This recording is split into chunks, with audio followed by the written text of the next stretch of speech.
Hello and good morning, everybody. Welcome to today's webinar hosted by Fleet Check. Really excited about today's topic and delighted to be joined by Phil Breen, at National Earned Recognition National Account Manager, Jess Partridge, National Compliance Manager from Wolseley. Just to step you through what we're going to cover off today. So today's agenda, we're going to be looking at non-compliance, some horror stories of what DVSA is seeing out there on the roads, the support and guidance available from DVSA, an overview of the Earned Recognition Programme, what's involved with the audit process, how they measure compliance through KPIs, and then handing over to Jess to go through the benefits of earned recognition and Wolseley's journey. Wrapping up, we've got some next steps and resources for you to take away, and then some Q&A at the end of today's session as well. Now, I'm sure you're all familiar with the format of webinars. You should have a panel on the right-hand side of your screen which will allow you to pose questions into the room, and please do put your questions in the chat. We'll cover those off at the end of the session. We have got a couple of technical difficulties today, so it's only myself that will be on webcam, and I will turn myself off in a second or two as I hand over to Phil now. Bear with me, Phil. I'll just give you control, and over to you, Phil. Thanks very much, Barry. Good morning, everyone. As Barry said, I'm Phil Breen. I work for the DVSA, or Driver and Vehicle Standards Agency. I'm the Earned Recognition National Account Manager. So, of course, today I want to speak to you a little bit about earned recognition, but also some of the wider side of DVSA, our enforcement, what we see out there at the roadside, but also as well why earned recognition is the right answer, I believe, for our industry. So thank you once again to Barry and to Fleet Check for inviting me along this morning to speak to you. So I'm going to kick off today's session a little bit around the DVSA promise and what that means. So this sits under our enforcement principles, which are enable, prevent and respond. So what they mean is we aim at DVSA to make every journey safer, greener and cleaner, and very much put the customer at the heart of what we do. But our plan is also designed to achieve positive value for the business. I've worked for DVSA for 20 years now, and I think very much in the earned recognition space and under Enable, our customer focus is there, and also understanding the business side. Yes, road safety is, of course, paramount and our prime target in terms of what we want to achieve, but it's also really important that we understand the commercial side of your business and why being compliant should always be cheaper than being non-compliant. So we'll enable customers with clear, accessible advice, prevent non-compliance with help to avoid repeated prohibitions. So that's kind of giving you advice at the roadside, or if we do some follow-up action that actually we explain to you why this has occurred, and also have you got the tools in place to make sure it doesn't occur again. So the education side should be there as well as the enforcement side. But then also respond. So we want to respond strongly based on ever improving intelligence and evidence. And I think that's really important because ultimately, if you've got a serious and serially non-compliant operator out there, or a driver that doesn't care about road safety at all, and they are committing offence after offence after offence and putting everyone that uses our road network at risk, we've got to make sure that we've got the powers to deter that from happening. You know, there's no point going out there and we give them a £10 fine, or we say, please don't do that again, and then they have a wheel loss the following week, or drive into yet another bridge, or flip a vehicle over into a residential area. The outcome's not going to be good for anyone. So I think it's important that we've also got some teeth in this area. So I thought I'd mention a quote from one of our recognition operators. So obviously today I'm going to tell you how great recognition is, but I think it's also important, I know we've got Jess on later, but also as well to kind of hear from an operator that sits within the scheme. So Leslie O'Brien from FreightLink was asked why she decided to sign FreightLink up to the recognition scheme. She said, I'm really keen on getting rid of cowboys in our industry, and if recognition is going to give DVSA more time to focus on them, I'm all for that. And that's absolutely what recognition does, as well as offering a huge benefit to operators within the scheme. It also frees up our enforcement resource so that we can target those serious and serially non-compliant operators, or as Leslie puts it, the cowboys. And in turn, that raises the profile of our industry, that makes it safer, more respected.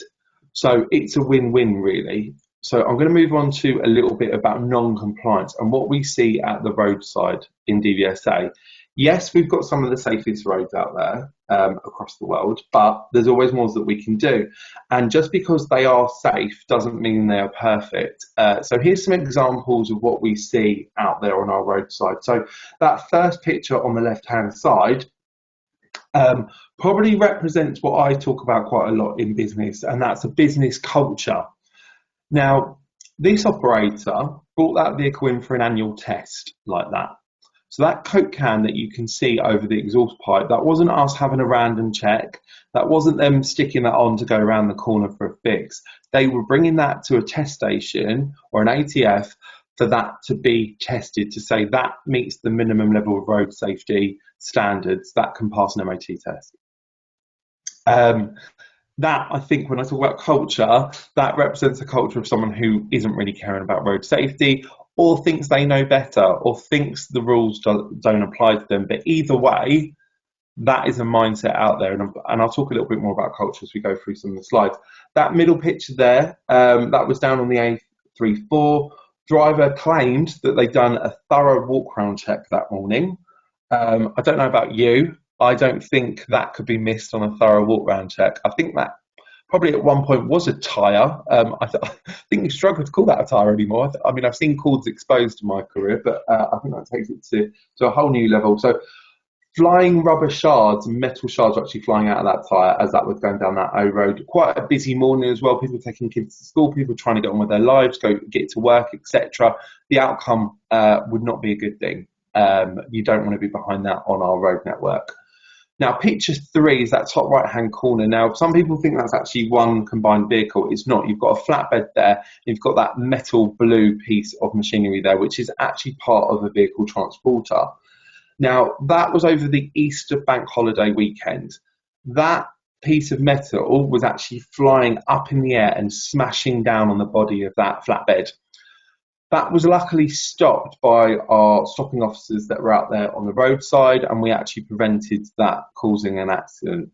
Now, the examiners and the stopping officers at the time said that would have come off. That wasn't a case of if, that was a question of when. And you can see there's a couple of straps down there, but mainly they were using plastic pulls. So basically what you would use to kind of cone off an area if you spilled some water. Not designed for that weight of vehicle or that weight of metal. It was literally flying up. Now think about, I spoke about culture and also wider society. Easter bank holiday weekend. You're going to be busy. There's going to be lots of people out there on the road network. There's people that maybe don't drive every day. There'll be people that certainly don't drive long distances or drive much further than where they go to work, or where they go to supermarket, where they take the kids to school. So they may be going to in-laws, friends, etc. on the motorway network, not familiar with roads. You've got kids screaming in the back. You're trying to remember, did I pick that up for my mum and my dad? Are you focused 100% on driving? If we're all honest, no, not everyone always will be on our road network. What happens if that comes flying at you at 60 miles an hour? The outcome's not going to be good. And that has a wider impact on society, as well as the road safety and the risk to life. The traffic delays, closure of the road network, people then can't see their friends and family over Easter. So again, the culture of I can get away with that, I can put that on, I don't need the right tools to do the job. As long as I can get it there quickly and cheaply, I'm not too concerned. And that we should aim to try and change that mindset. Now, that bottom 2 pictures that are joint, so you can see an examiner there in the high vis on the right-hand side, standing on a pile of rubbish, and then you can see a selection of crushed vehicles to the left.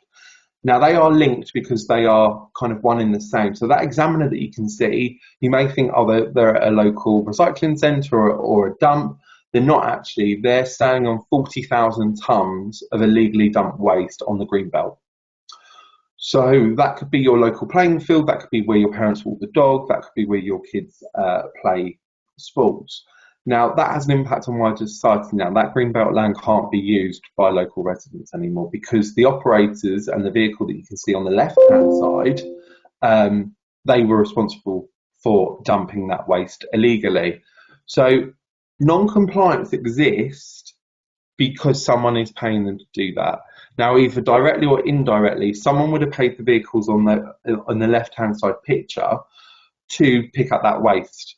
Now, do you know in your own company, all the other companies that you work with? Do you know your supply chains? Do you know your contractors? Do you know if they're safe and compliant? I'm not asking you to put it all in the chat now and tell me, but there's probably something in that mindset. Who are we paying to conduct work? Because all those vehicles in those pictures were on the road because someone has paid them to do a job. So either directly or indirectly, people have contributed to non-compliance, unfortunately. So think about your own fleet, of course, think about your own vehicles, your own drivers, but also think about who you're using those supply chains. Now, those vehicles, all of them were crushed because there was over 40 defects found on them. They were in such a poor condition, there was no way they were going to be roadworthy. So every time those vehicles went out onto our road, they posed a risk to life. On top of that, they're picking up waste which they then illegally dumped, which has had an impact on wider society. So all of that non-compliance has been funded by someone, unfortunately. So like I say, do think about that and the culture of your business. So I just want to take you on to a couple more examples of what we've seen at the roadside in recent weeks and months. So that vehicle on the left-hand side there, brought in carrying scaffold boards and poles. They're also being sent for prosecution currently because that vehicle was actually found to be 34% overweight. We see quite a lot of overweight vehicles on our road network. Some of it just comes down to the overall, they're carrying too much weight. But in other instances, it's because they've been loaded incorrectly. And a lot of the times, they just don't want to buy the right type of vehicle for the job. 34% overweight on your brakes. If that goes to brake sharply, the brakes may fail. Manoeuvring that vehicle, your steering is going to be off with that much extra weight on there. So think about the risk that you're putting to other road users. Picture 2 there. Now, this was an interesting one. So there's a combination there. So at the time that it was loaded, it was stopped. It was actually loaded with 2 cars from a damage centre. So the driver admitted to not having an operator licence initially and said it was too expensive. But he did show off his Facebook page promoting any type of vehicle movement from boats to motorbikes, no journey too big or too long. So our ANPR cameras showed many similar journeys conducted from that crash centre.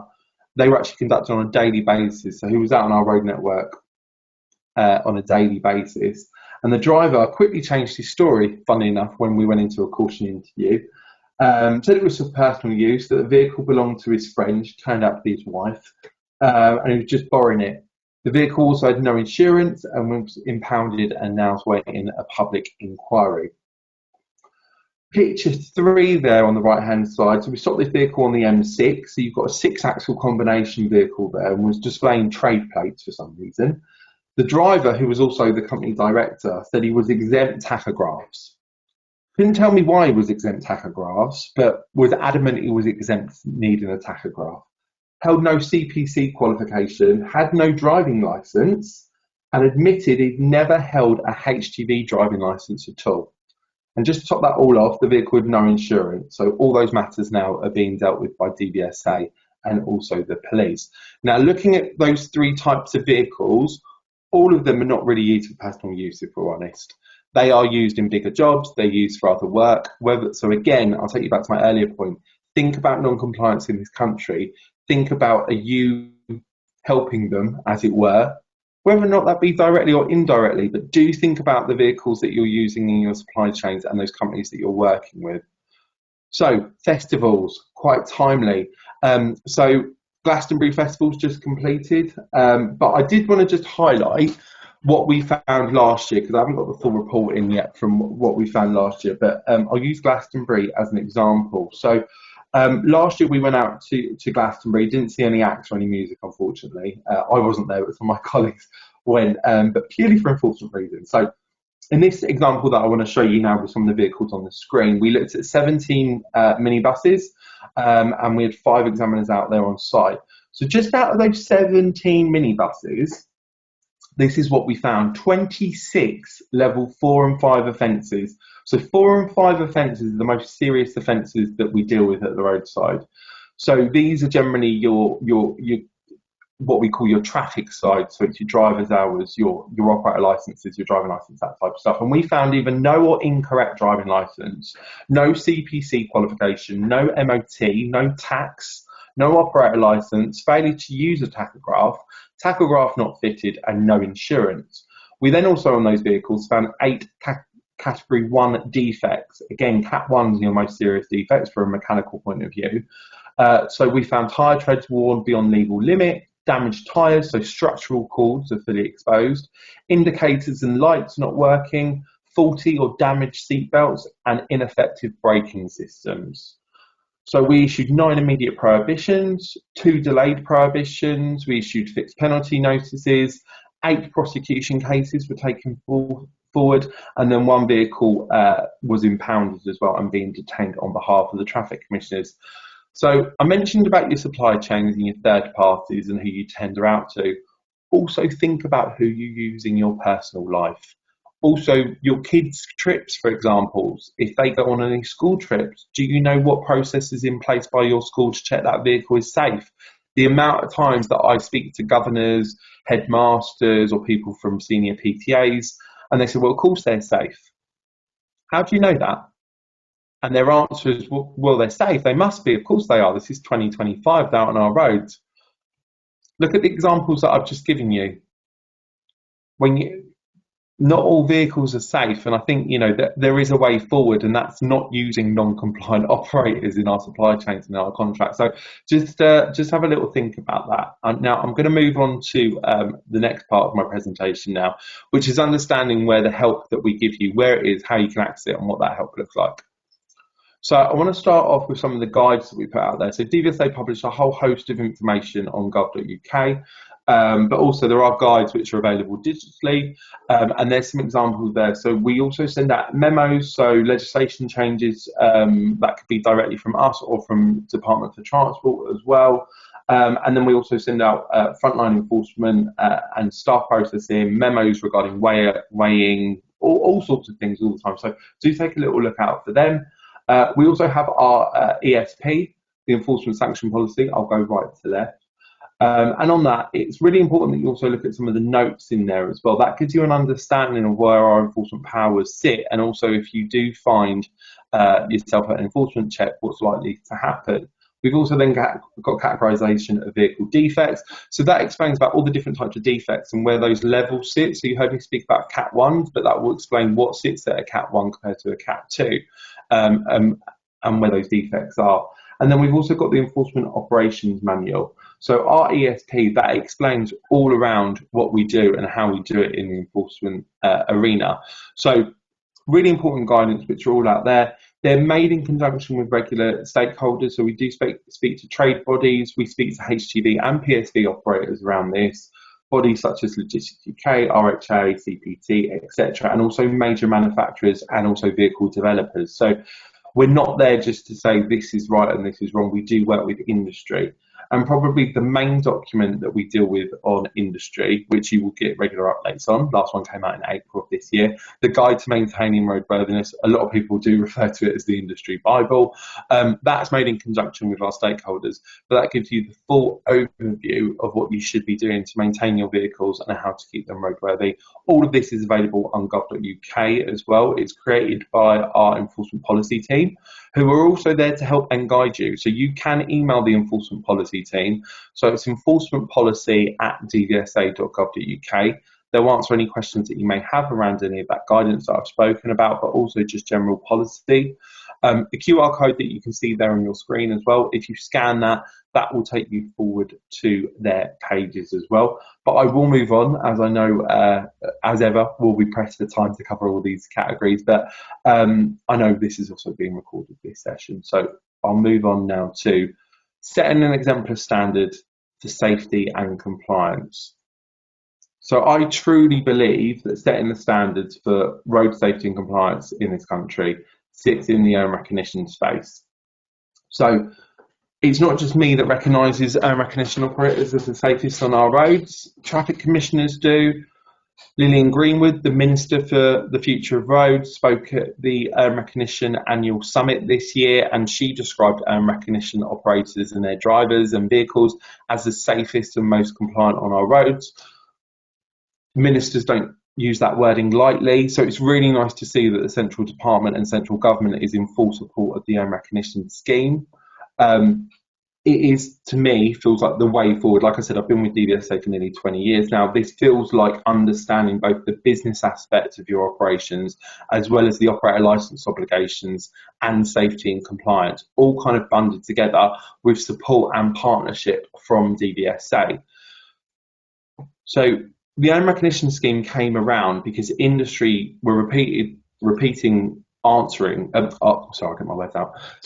industry were asking DVSA repeatedly what good looks like. What we've got our operator license, we're following those obligations, or we believe that we are, but that's a basic level, isn't it? That's just a legal requirement for every operator in Great Britain. I want to do more than that. I want to be better than just basic and standard.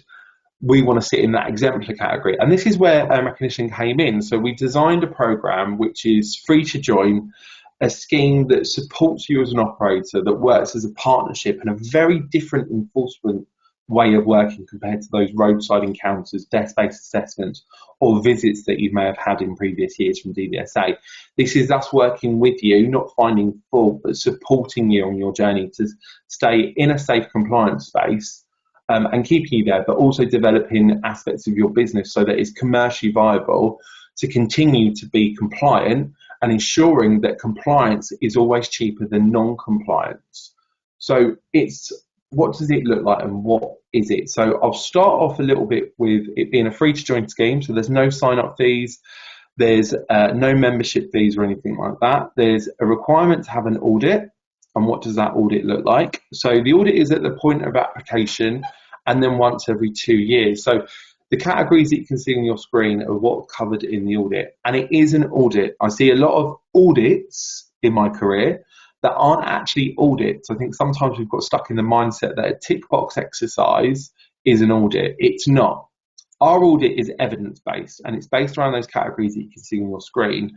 But it's ensuring that the evidence is there, because if something does go wrong, if you have a driver that suddenly has an episode behind the wheel and decides to plough into the side of a building and kill some people, have you got any evidence to show that driver's been looked after? Have you got any evidence to show that training's been conducted, that the vehicle standards are there? Where is that evidence? If you went to court and you were called to court over that by the health and safety executive and all the police and all the central department and the other interested parties, would you be able to give them adequate evidence that you as a business, you as an operator, have done everything you can in your control to show that was purely the driver's fault, it wasn't our business?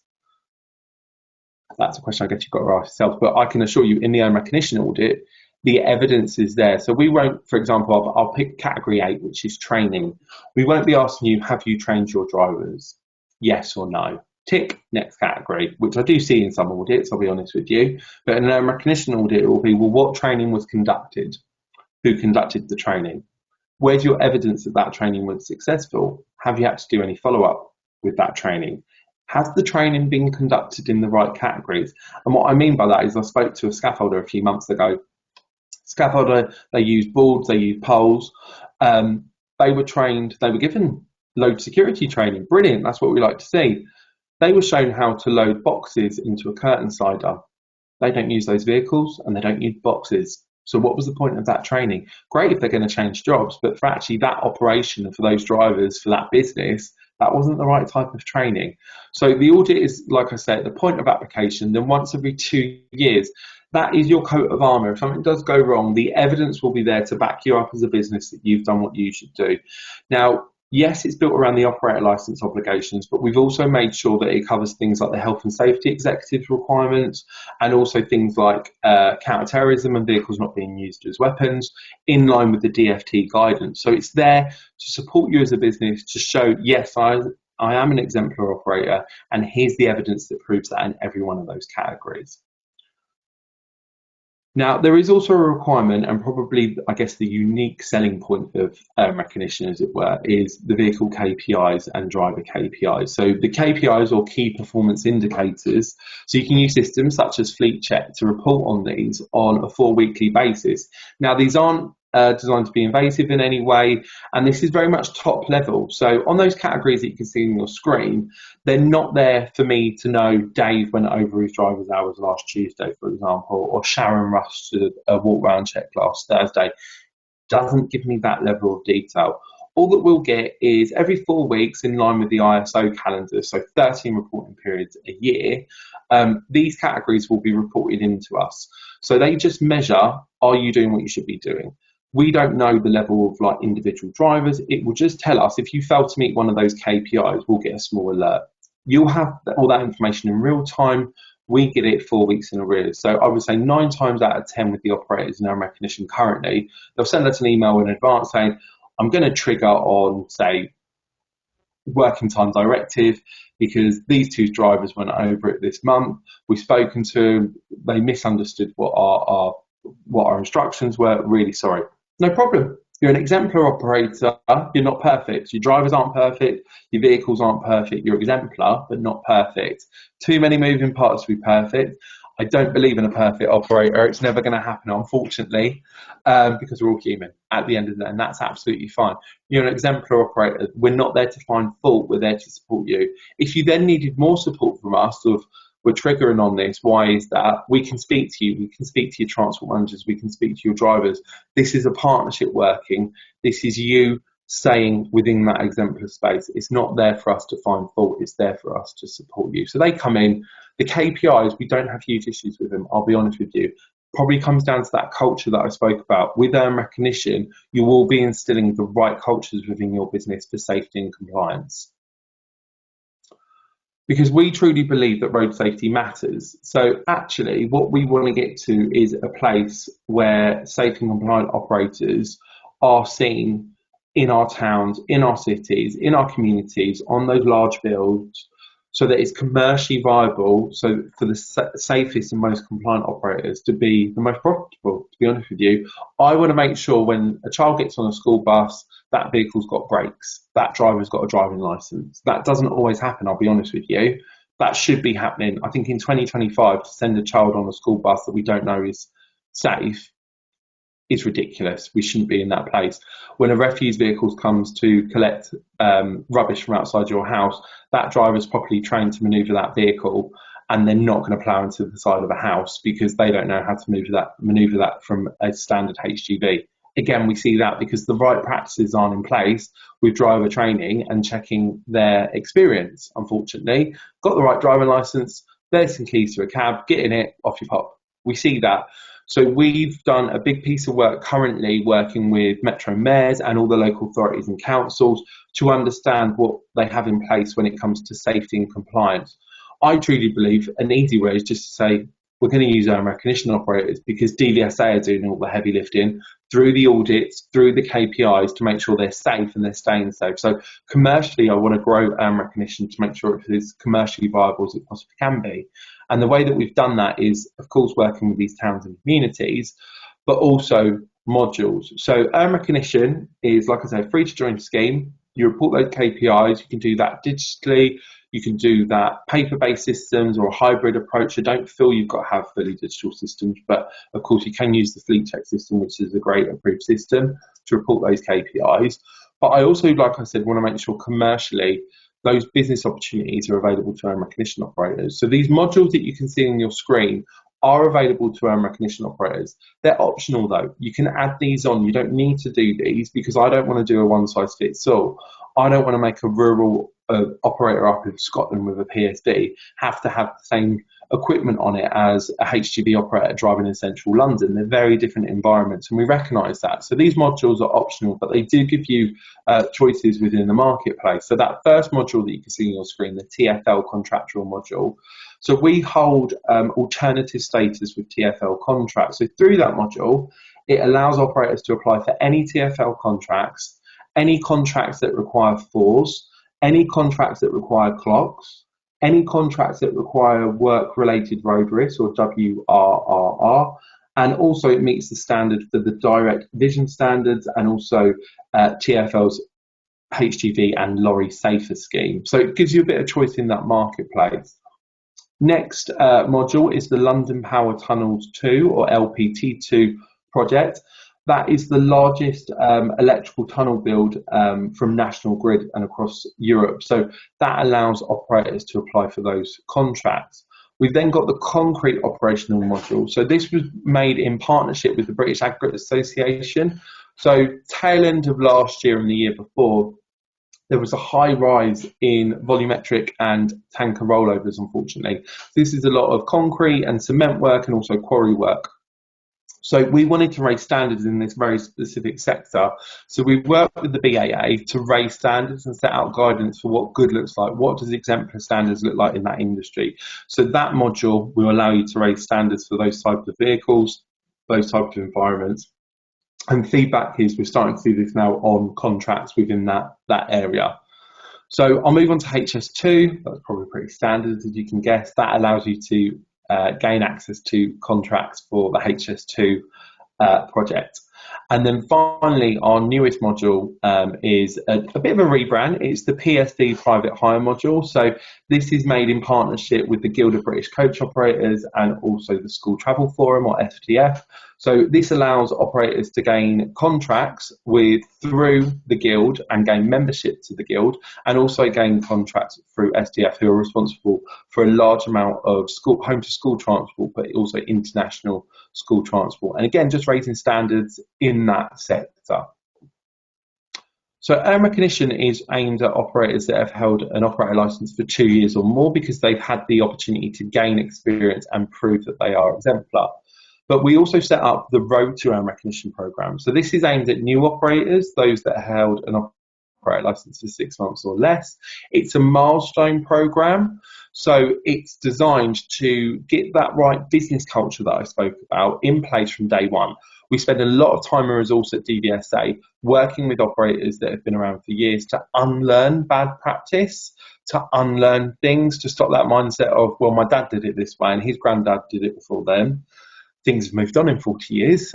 We need to move with the times a little bit, but understand where the obligations are when it comes to road safety, vehicle standards, and maintaining those high driver standards as well. So developing the right attitude from day one is the idea of it. It's a 2-year program, and the idea is then, as an operator, you're best placed to move straight into the earn recognition scheme after you complete that program. And I think I'm handing back to Barry now. Thank you. That was really, really insightful. I've heard your presentation a few times, but even I've made a lot of notes on their culture of compliance, confidence in your supply chain, loads of benefits from today's session and from the Earn Recognition program.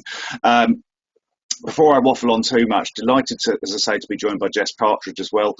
Jess, I'll control your slides for you if you're comfortable with that, buddy. Jess is the National Compliance Manager for Transport for Wolseley.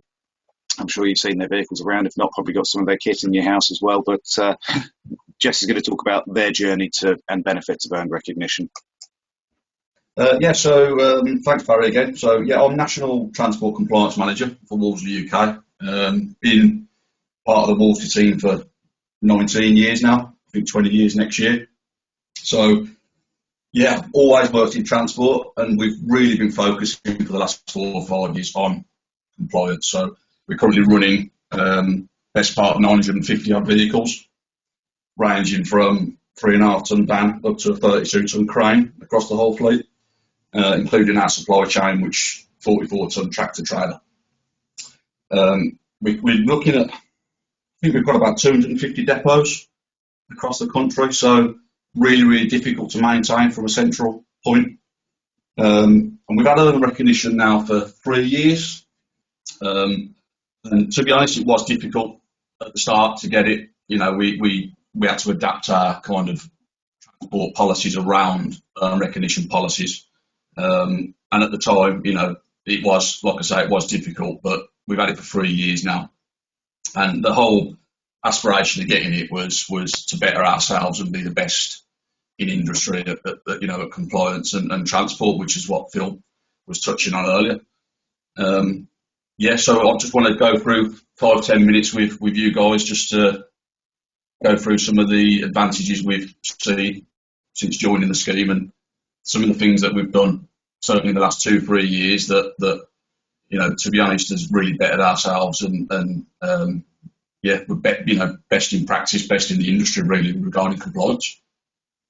So I won't go into these in detail, but I'll kind of give you a summary of what the benefits are since we've joined. So this was the reduction in slippages was a big one for us. So when we started recognition, we were probably getting 3 or 4 slippages a month. We don't even see 3 or 4 slippages a year now. And part of that was we're on an 8 weekly PMI schedule. And we actually reduced it to 7 weekly with our branches. So we're still on 8 weekly with DVSA, but the branches think we're on 7, which is great, because if they do go to 8 weeks, we class that as a slippage with the branch. And our teams kind of jump on top of them on that. And it's all about the KPIs that are actually in Fleet Check. So the stuff that Phil just mentioned about the 4 weekly submissions, one of them is PMI slippages. So straight away, as soon as we joined the scheme, it was like, right, we need to do something about that. And like I said, we've decreased the slippages by tenfold. You get a reduction in PG9s and roadside stops. Hopefully, you wouldn't get any PG9s anyway. Roadside stops, we have had a couple of stops in the last 3 years, but nothing compared to what we had previously before joining the scheme. So that's a big advantage. And rectification of defects. So this again was a problem for us as a business. There was always a paper trail in the branches, as an example, and was asking a lot of depot managers to make sure that they've got proof of rectifications, etc. We now use Fleet Check as a central system for everything, including documentation. And we're actually working with Fleet Check at the moment and our maintenance supplier to make that process automated. So rather than somebody having to go in and go, right, that's a defect that a driver's created or a garage has created, has it been rectified? Can we close it? Can we monitor it? That whole process is becoming automated and a lot more slicker. And again, it just takes the onus off the branch managers and our central teams in Warwick. Our infringement rates through tachograph infringement procedures and introduction of driver compliance scoring system. So again, we've never actually been bad at tachograph infringements. We're actually pretty decent. I think our average percentage of infringements is something like 4%. But we want to get that down to 0% or 1%. And you know what, in the last 3 years it has decreased, but we've now started looking at the introduction of a driver compliance scoring system where we use a points-based system for our tachograph supplier, and again, just to reduce infringement rates. So yeah, we're 4%. When we do internal audits, if it's anything more than 2%, we fail them, which might seem harsh, but again, we're always looking to better ourselves and be the best in industry. And what we have found in the last 2-3 years of having earn recognition and concentrating on compliance is having that engagement with our depots. So I mentioned earlier, we've got 250 odd depots across the country. From a central point of view, it is very, very difficult to engage with those branches, getting them all to do the same thing, being consistent across the whole country. But because we've concentrated on compliance and fleet transport so much in the last 3 years, the engagement with the branch managers now is, again, absolutely fantastic. They take it very seriously, and that's always difficult because we can't be everywhere at once. We audit them every quarter, and we introduced actually our own transport brand within the Wolseley brand, which if you look on the left at the bottom, you can see the transport branding that we created through marketing. And what that did is every single piece of documentation that we own as a transport team, we make sure that's on there. And again, it's consistent across all the brands that we've got in the business and across all the depots. And the branches know that if it's got transport on it, it's important. And that's kind of, like I say, fantastic work the team's done from a central point, concentrating on compliance. And what we're working on at the moment, which again we've wanted for a few years, is actually a Wolseley permit to drive. So I'm hoping to launch that this year. And what we found is, although in the HGV world, obviously we know who's driving our vehicles, but our risk is more in the van side of things. So we're rough out of the 950 odd vehicles, I think probably 400, 500 of them are vans. So we might have vans in our depots that if you've got a sales assistant as an example, or even a branch manager, and the driver's off sick, somebody might turn around and go, right, jump in that van, go and do those deliveries because they've got a car licence. Well, I don't want that to happen, and we've started treating vans like we do HGVs because they're just as big of a risk, in my opinion. And what we're trying to do is introduce a Wolseley permit to drive, and that's, again, because of all the work we've done with recognition and the great data we've got that now matches our HR list, if you like, we're able to do that, create some training, make sure the branch manager knows what they're doing with regards to permit to drive, make sure everything's ticked off, make sure the risk is checked with regards to driving licence and taco cards and CPC and everything else, and it isn't until everything is checked, and this isn't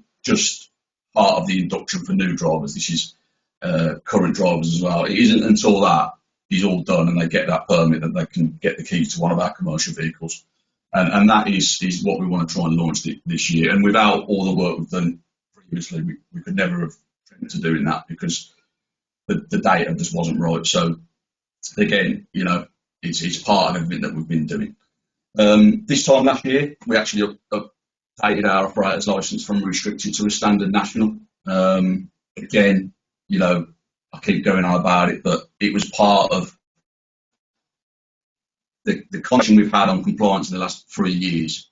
Again, we couldn't have ever gone from restricted to a standard a couple of years ago because we just didn't have the resource, we didn't have the setup right, we wasn't maintaining it to that standard. And we decided to go to standard national last year, and that's allowing us to increase revenue, doing third party work. So yeah, that's really helped. That's kicking off actually quite a lot, and we're doing a lot of backhauling. Our revenue stream is absolutely massive at the moment for that, and we're hoping to increase it even more.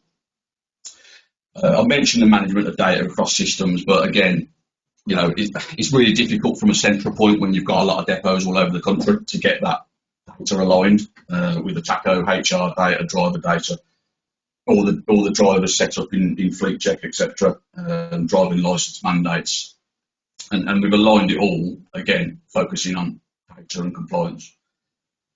The last 4 years, we've had a massive investment from the business, and I think, again, it's hats off to the work we've done with transport fleet compliance. And I don't know what, I think there's quite a lot of businesses out there where transport and drivers are seen as kind of we'll deal with them last kind of thing, but we've kind of turned that on its head a little bit, and again, it's hats off to the work we've done, and we've seen a massive 33 million investment in our commercial fleet and technology in the last 4 years.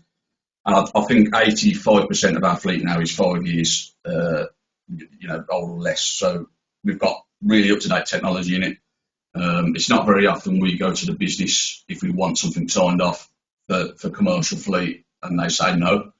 And again, it's because they take it so seriously and they can see the benefits of everything that we're doing in the central team. Employer framework and company policy. So again, we're looking at how we keep drivers in the business, because the turnaround of drivers is quite high. If they can get an extra £100 a month from going to the road, they will.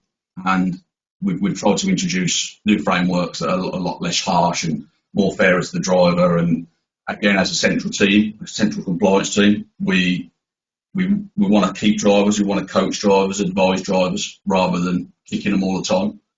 And the stuff we've done there has really helped. Increased control over vehicle movements and utilisation. So, we look at, again, the 250 depots we've got and the different brands and the different hierarchies we've got. We had a lot of people in the business that were just moving vehicles about without telling us. And I don't think they understood the concept of you can't do that. You can't move a vehicle from the south to the north, which is obviously a different O licence region, etc., without consulting transport first. And again, the last couple of 3 years, we've really drove that into the people who are looking after the branches, and they now don't do anything without coming to us first. improved internal investigations and procedures as we had more site over non-compliance. I mentioned the audits. We do quarterly audits in our branches. Go back a few years, branch manager failed, probably wouldn't really care.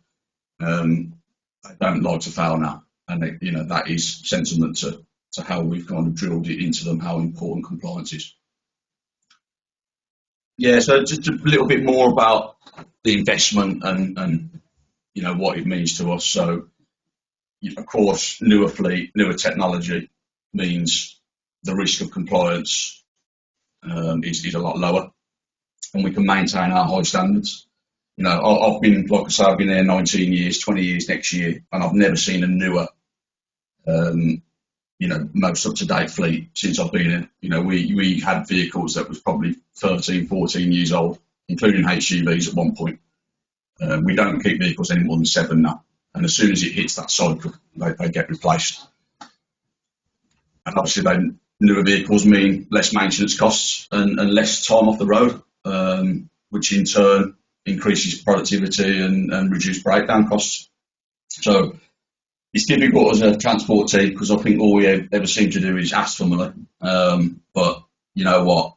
When you've got a new fleet and they're off the road, they're not off the road, and they're not in the garage all the time, and we're delivering to customers, that means more profit and better customer service. Obviously, the new vehicles mean lower fuel consumption. That's a no-brainer, and obviously supports the ESG, which is obviously becoming a big thing now. We've actually just ordered our first 6 electric vans. We've ordered the new Mercedes Sprinters, which are currently in body build. So they're due to be delivered into our branches in 2 months. So we've jumped on that bandwagon, and we'll see how that goes. But again, without the investment and without the support from the business, because they know how important it is, we never have got that over the line. And going back to the depots, so this is quite a biggie, really, in the depot world. So I'm sure there's businesses out there that have still got tons of folders and paperwork in depots, but we've gone completely paperless now. So Fleet Check's helped us do that. We keep everything electronically centrally. We've got rid of folders in branches. All our documents are held centrally on Fleet Check, and everything is processed electronically. Even audits. So when we do audits, we can actually do them remotely. We do obviously visit branches because it's nice to go and see them. But if we did want to audit a branch at any point, we can do it remotely without leaving the house. And obviously everything, all the above means a reliable delivery service for our customers, and like I said, the past 2-3 years has been a real good journey for us. We've never had a fleet so good, and so new and so up to date with technology, and it's all down to the work we've done with driving compliance and driving how important transport is. And I actually mentioned to Barry earlier that in the last 12 months, we've had 2 very serious incidents. If you went back 5 or 6 years, I wouldn't be sleeping at night, and neither is my boss. But again, because we know how good we are, when those incidents happen, because they do, unfortunately, we're very confident that everything's in place and there's going to be, no bad feedback, no bad press on it. And the 2 serious incidents that happened in the last 12 months was sentiment to that, because, the same day we had our truck back and the driver was released because we had everything in hand. So yeah, look, overall, I think earned recognition is a great scheme, and we're really pleased to be part of it. And we keep looking at it. For us, it keeps us on our toes. We send the data to earned recognition every 4 weeks, but it keeps us on our toes. And if there is anything wrong in that data, we do investigations internally or externally if it's a garage problem, and we look at the findings, and we use it to constantly improve ourselves. And all we want to do is just keep getting better.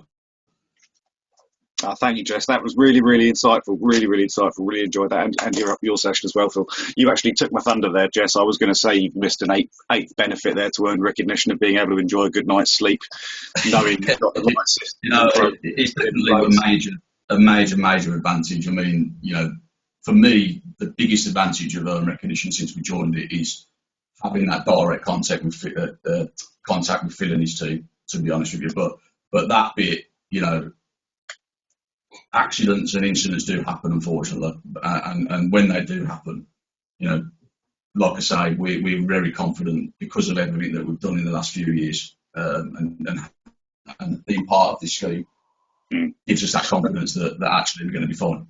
It's the word I've written down more often than anything else in today's session, Jess, is confidence. Exactly that, and I'd echo your sentiments as well. They're having that direct contact with DVSA and the staff. That stuff happens in our industry. To echo Phil's comment, there is no perfect operator. Things will happen, but having that dialogue to be able to say, this is what we found, this is what we've done about it. Anything else I've missed, I found absolutely invaluable. I mean, just picking up on some of the other sound bites I've picked out from today's session as well. The alternative status now available from DVSA earned recognition. One of the questions we've had in relates to another accreditation scheme. I'll pick up on those in a second or two. But it's about confidence in our own compliance, but also confidence in our supply chain as well. Coming back to Phil's comments earlier about the illegal waste operator and those ferrying people to festivals, etc. In this day and age, if it seems too good to be true, it probably is. So, as a business, as individuals, our superpowers, question our supply chain. Have they got the right systems, policies, and processes in place? How would you feel putting your children on that coach to Glastonbury? Thank you, Phil. Thank you, Jess, for your time today. We have had a couple of questions in. I think the first one is probably aimed at yourself, Jess. Out of interest, working towards earned recognition standard on a central managed fleet structure, what's the size of your fleet and how many central staff do you have supporting your fleet management and compliance function? Yeah, so that was, like I said, I touched on it earlier, that was one of the most difficult things for us as a business, being a central team and we've got about 250 depots up and down the country. So my team, I've only got 6 field-based staff. And there's a central fleet team of 3 guys, so we are pretty under-resourced. But it's the things that we've put in place that has helped us achieve what we've achieved, and it has been difficult. But yeah, so we are quite a small team considering the size of the fleet. But we've got a lot of processes in place. We've actually got like central Power BI systems as well, where we pick up all the data from the branches. And I did touch on it earlier, where at any point I can go into that and go, right, is there a branch that isn't performing, or is there a branch out there that's non-compliant? Just sort of touch of a button, basically. And you've got to get to that if you want to achieve high standards in the field without obviously having a massive team. You've got to do as much as you can centrally to support the branches and make sure they're doing the right things. Spot on. Thank you, Jess. Second question, I think, is for you, Phil, which asks, when you sign up for the DVSA earned recognition scheme and the audit shows gaps, do you help the company advise what they need to do in order to get everything in order? Yeah, absolutely. So there's a requirement to have what we call a audit which is standards fully met, but I'm sure you can appreciate with the size of the audit there's not always going to be everything perfect. We get that. So what we can do and what we do is my team will work with the operator, as will the auditor, to see where those gaps are, because sometimes it can just be things like a basic policy is missing, or something's always been a verbal agreement. We see quite a lot of that, and again that probably harks back to a different time where the gentleman's agreement, or we have a handshake with them, that's fine. That's fine. Go to court or go to public inquiry. No judge, no magistrate, no traffic commissioner is going to say, yeah, that's fine. You don't need to write that policy down. You've just said, yeah, but we'd say it to them. You want the evidence. So it could be a case of actually we need to formalise this. So yes, we'll work with you. If it's a larger scale issues or there's multiple issues, sometimes we'll put an action plan in place and we'll put a time scale. So it really depends on what parts are missing. But absolutely, this is a very different approach to enforcement. This isn't us catching you up. This is us working with you, supporting you and giving you the tools to put the measures in place. So you've got the evidence to show, yes, we do this. We know that we do this. We just need the time to put the measures in place so that we can record that evidence and demonstrate it within an audit setting. That makes sense, Phil. It's something I've said time and time again in my career in transport. It's not what you can say you're doing, it's what you can prove you're doing. Having that policy, that documentation demonstrating what you're doing and the evidence behind it, worth its weight in gold. I think Barry, sorry, Barry, just to quickly chip in on that. What we did, I think I mentioned it earlier. We adopted all our internal driver policies and our transport policies around our accreditations. So part of our policy booklet, it has references to the policies for earned recognition, as an example. And we found that the easiest way to do it. So when we had a re-audit last year, we actually threw through it because we'd adapted all our policies to reference the accreditation policies, and it really worked well. Yeah, we did something similar as well. It helps bring the drivers up to the same level as well, and understanding what we're doing and why we're doing it as well. It's what I found. Yeah. Thanks, Jess. Phil, next slide. The next question's just come in, prompted me. I didn't click onto the next slide. The road to earned recognition. Can I join if I'm a new operator? Yes, of course you can. Yeah, drop a message to the email that you can see on your screen there. So r2er@dvsa.gov.uk, and one of my team will give you a call and we'll do a setup call and get you on the road to ER. Fantastic. Thanks, Phil. Another question we've come in, subjective one. I don't know if you'll be able to answer this one, Phil. How much is the audit? Is it based on the amount of vehicles, drivers, etc.? So the audit is conducted by independent auditors, which are all accredited by DVSA, monitored and quality assured by DVSA, and they all hold ISO 9001 qualification. So speak to the individual auditors. They're all listed on gov.uk. Shop around is my advice. They obviously all set their own prices because they are private individuals. Don't be afraid to say, this is what I'm prepared to pay. Can you deliver that audit or not? And if not, I'll take my business elsewhere. There's enough auditors that we've got on there. I think off the top of my head, we've got about 72 now, 74. So there's plenty of choice. So shop around and get, pay what you're comfortable to pay with at the end of the day. I mean, be realistic. If you offer them 20 quid, they may be a bit insulted if you've got a fleet of 1,000 vehicles. But, also as well, obviously, like I said, there is going to be some variance there, and just see what you're willing to pay. I know some people also view it as an extra cost. If you speak to any traffic commissioner, there will be an expectation as an operator that you are having an independent audit on a fairly regular basis. The audit is required, remember, once at application and once every 2 years. So it's not even an annual audit. So just do think of it as a running business cost. And that audit, like I said, will put you in a good position because it is evidence-based for health and safety executives, for DFT's direct requirements, and also your operator license. So it is, some of our operators refer to it as their kind of coat of armour because all the evidence is there, and it is it's an industry leading audit for a reason. Thank you, Phil. Follow up on the road to earned recognition. If less than 2 years trading, I believe, correct me if I'm wrong, Phil, you've got to hold a license for at least 6 months, but then after 2 years having a license, you'll be eligible to join the scheme. It's about having the processes in place and getting yourself in the right place. Yes, Jess. So it's holding a license for 6 months or less is road to earn recognition. 2 years or more is earn recognition. Now, if you're in that gap in between, we are looking at currently, do we expand road to earn recognition up to a year? I'll need resource to support that, and also as well if there's an appetite there. And also, actually, is a year too long? Also, what do the earn recognition operators think about that? There's lots of, with any actions that we take, we look at the evidence to make sure that it can support industry, that it's the right thing for industry, and that also I've got the staffing levels to be able to support it. You've heard from Jess, I do pride myself on the hard work that my team put in. The level of customer service that I give, I think, is absolutely first class.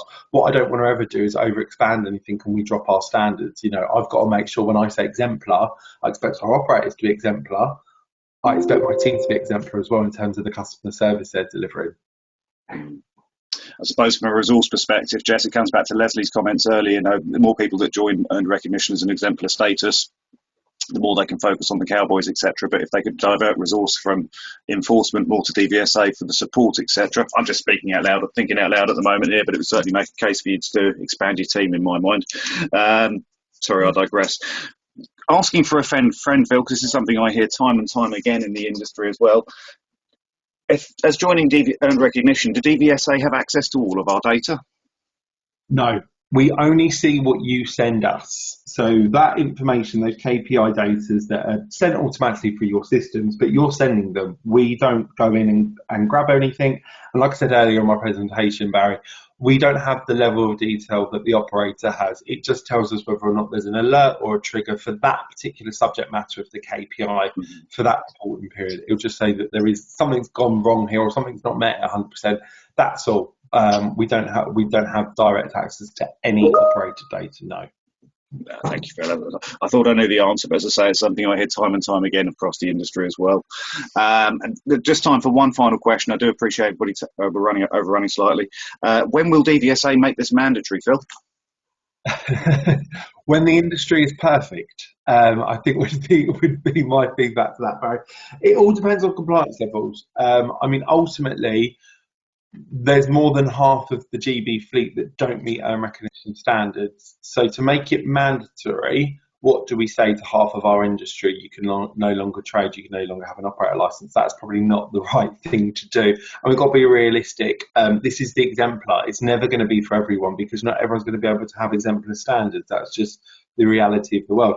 What we can do is, for me, the right thing for industry, and certainly from DVSA's point of view, the larger the recognition becomes, the more operators that buy into it, the safer our industry will become, the more respected as well, I believe, and also it gives me greater buying power to build on those benefits as well. So for me, it's the right thing to do, but at the moment it is a voluntary scheme, and that's probably right. And again, it goes back to business culture and mindset of we want to get it right, we want to be an exemplar operator. If you've got operators in that are trying to hide things all the time, or trying to cut corners, they don't sit into that exemplar mindset, do they? So forcing them into own recognition wouldn't be the right thing. You wouldn't get the right outcomes. Phil, thank you for that. Phil, Jess, thank you from myself and to the team at Fleet Check here. Thank you to everybody joining today's webinar. I've really enjoyed today's session. Hope you have too. If you have any further questions or anything you think, I wish I'd ask, please do get in touch with us here at Fleet Check. I can get the questions answered by Phil and Jess if you need to. All that remains for me to say is thank you to everyone for attending. Thanks, Phil and Jess, again from the team here at Fleet Check. And watch this space. We'll let you know when the next webinar is planned for a month or two's time.